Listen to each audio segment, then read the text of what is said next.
New at 6, a local veteran who became addicted to drugs after serving in the U.S. Army is giving back to the community that helped him during that difficult time. Rodney Thorne works as a clinical aide at a drug treatment center in Palm Springs. Our Ron Burke has a story.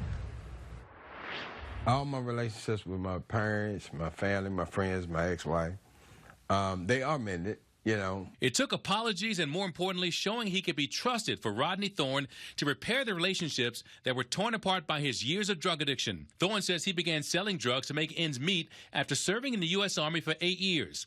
He then began to use drugs, namely crack and cocaine, while dealing with the pain of PTSD, depression, and a back injury. I was going through thousands of dollars in a matter of 2-3 days. His life spiraled out of control and led him to seek help at Retreat at Palm Beach. He says going through his 52-day treatment program helped him to pinpoint the root of his addiction to unresolved childhood trauma. Now, 18 months after he entered as a patient, he's working in the organization as a clinical aide. Rodney found something that was important to him, and you know what it was?